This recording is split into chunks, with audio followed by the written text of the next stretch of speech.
Hi everyone and welcome back to the channel. My name is David and in today's video we'll be crafting this utility pouch bag by hand with some gray and orange leathers. In a previous video we've done a similar bag, slightly smaller, and this time we're going to be doing its companion, adding a snap behind the bag. This small pouch bag was a custom project for a friend that wanted the bag to have some contrasting orange and gray leathers. So after defining the dimensions of the bag, we can make a template and use it directly on the leather. In this case, I'll be using the template directly without gluing it to any cardboard, and since the template for the side was really long, it had to be printed in different sections and then joined with some tape so it can be used later on.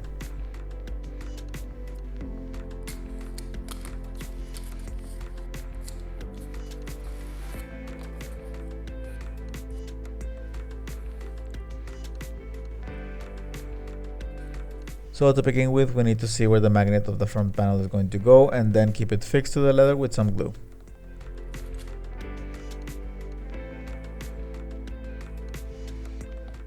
And for this project, we'll be using some water-based glue, and I have to confess I wasn't sure how the glue was going to work with the magnet, but it turned out to work pretty well. It held it firmly while I glued the inner leather to the gray one. I've been using this water-based glue for the past few projects and so far has worked really good. I want to make a few more tests to make a full review for you guys in another video so you can see if it's something you wish to use for your leather projects. So hopefully you find the video useful. Now, since we're not using a stiff template, we'll be using some tape to fix it while we make the stitching holes and mark the edges with our scratch awl. These marks will guide us where to cut the leather with our cutting ruler and X-Acto knife later on.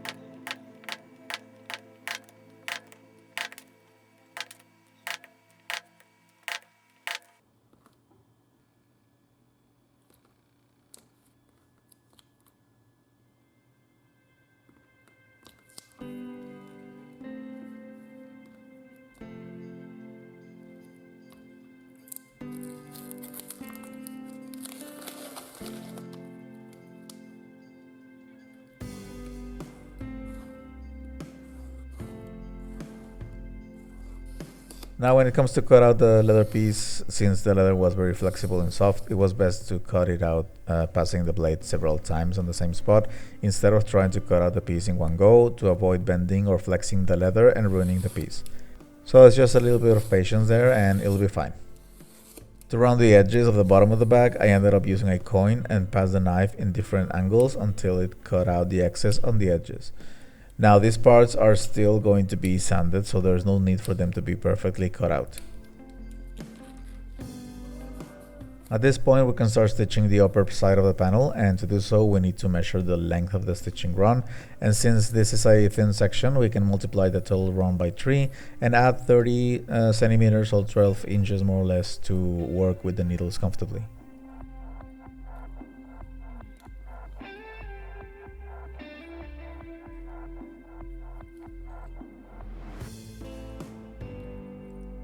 To begin stitching the piece, we'll start by saddle stitching on the second hole and go back one stitch and then forward all the way through to give both sides of the panel the same appearance once we're finished.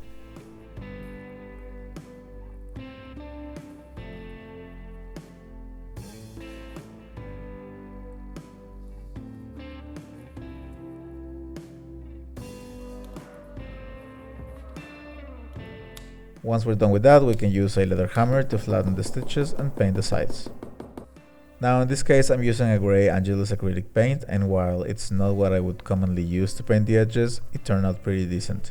Not as good as a heatable edge paint, but it did a decent job. So if you have some acrylic paint, you can certainly use it for your edges. Just make sure to polish them afterwards with some burnishing gum.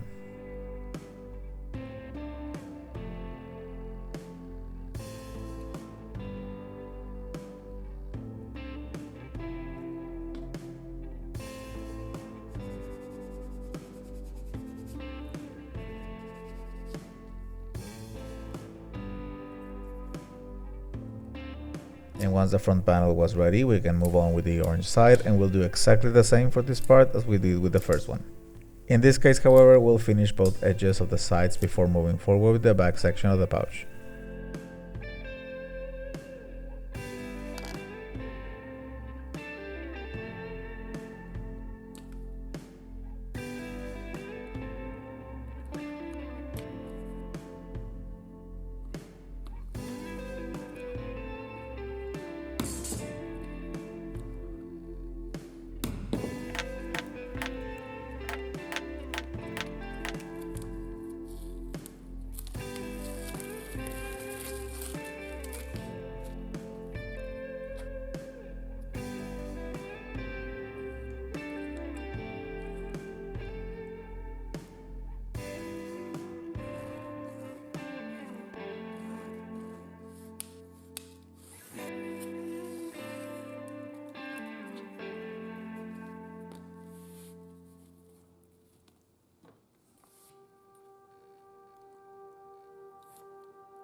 Great, so at this point we're just one section away from finishing the pouch, and that is the back side. This is undoubtedly the most complex piece, but it's really very similar to the first one we did. First we need to install the magnet in its place, glue both leathers together, and then fix the template to the leather and work the details of the piece like the stitching holes and marking the edges.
However, this piece had a large hole in the center, and to do it I ended up using the largest hole puncher I had, which was 2 centimeters.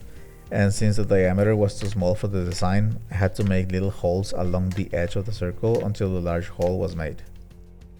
Cutting this with an X-Acto knife was not an option since the leather was very flexible.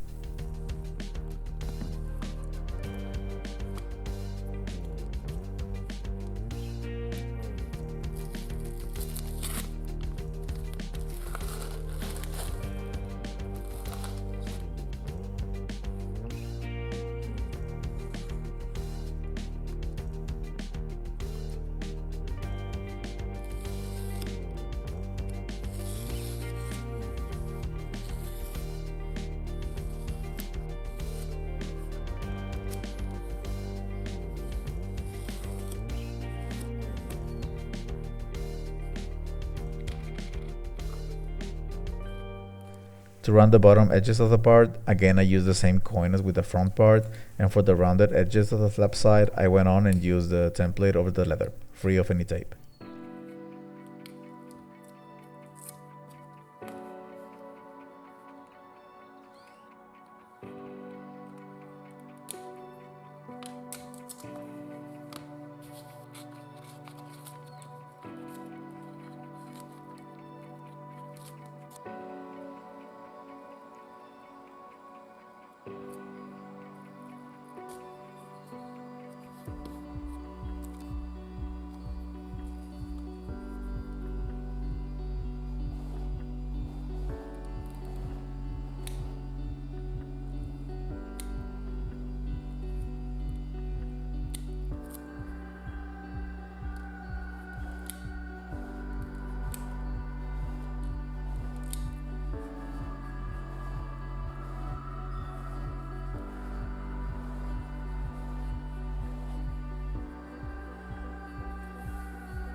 Now the flap side needs to be ready before installing the pieces together, and for this we need to stitch the flap's perimeter and the circle and then paint and polish the edges.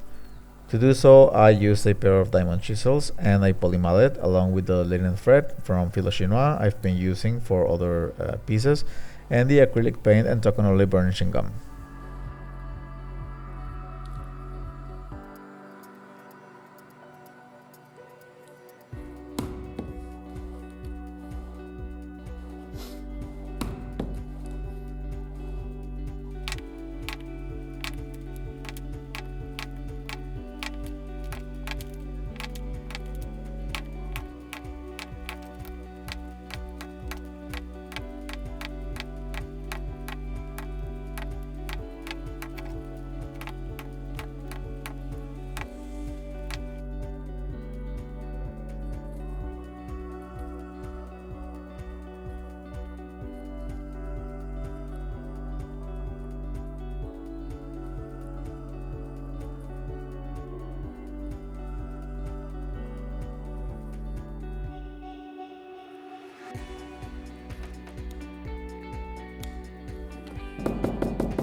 Now so far the water-based glue has worked pretty well, but I still have my doubts when having to fix the finished pieces together while stitching them.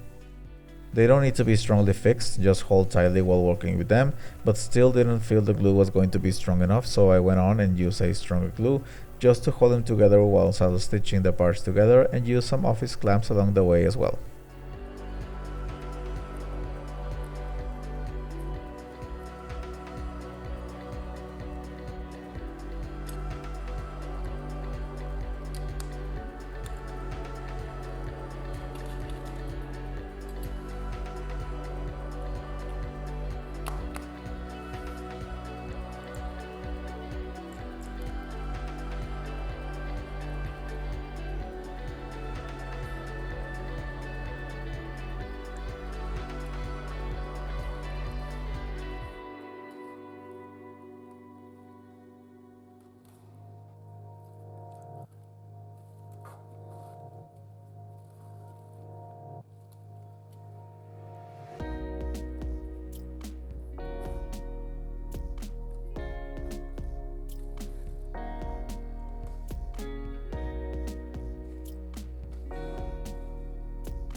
Once the front and edge sides were stitched, we need to paint the edge, but first we need to make sure it's as even as possible.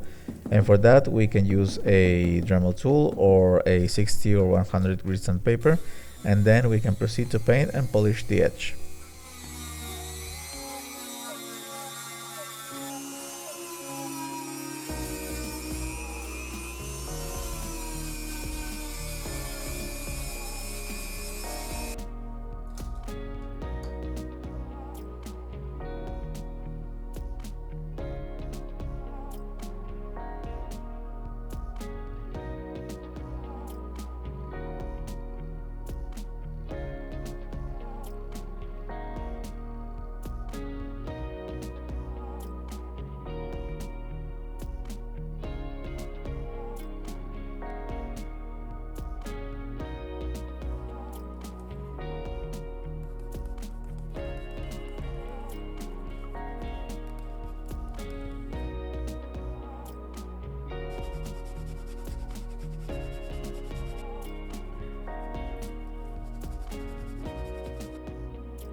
Now the design of this pouch bag features a small snap on the back to hold it in place with the handle of a briefcase.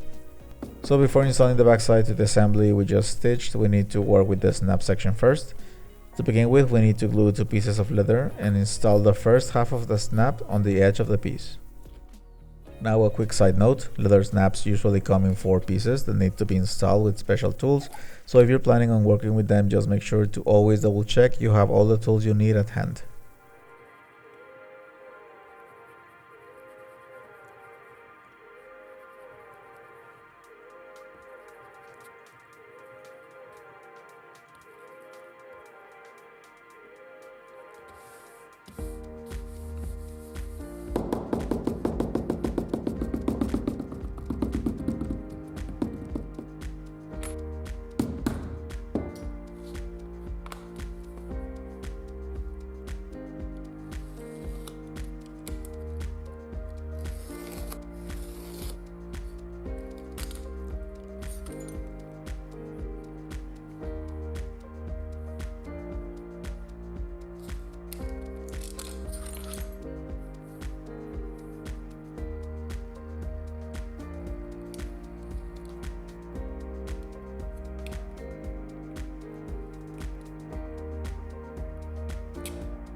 Once the first section of the snap was installed, we need to fix it to the back by making a cut right on the center so we can pass the leather piece from behind and align the holes we previously did with a small hole puncher to install the second part of the snap.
And once that's done, we can proceed to stitch the back side to the side of the pouch, and we're practically done.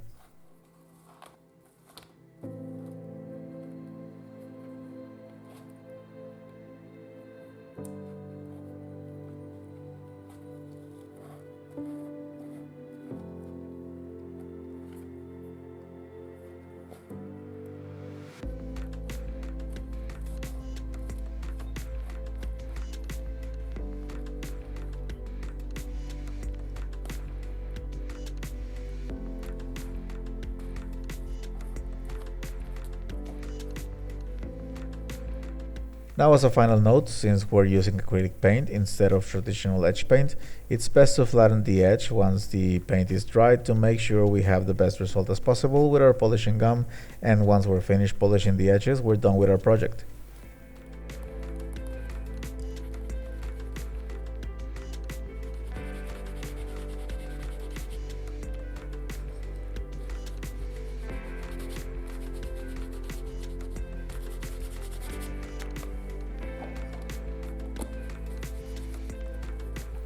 Friends, as always, thank you so much for watching this video. I hope you liked it and found it useful. If you did, please give this video a thumbs up, and if you're interested in seeing more leather crafting projects, I invite you to subscribe to the channel. I post videos on leather crafting projects like this one, DIY crafts, leather product reviews, and more. So if that sounds like something you'd like to see, don't forget to subscribe and hit the notification bell to be the first one to know whenever I post a new video. Let me know your thoughts on this project, and again, thanks for watching, and I'll see you in the next one. Have a great day.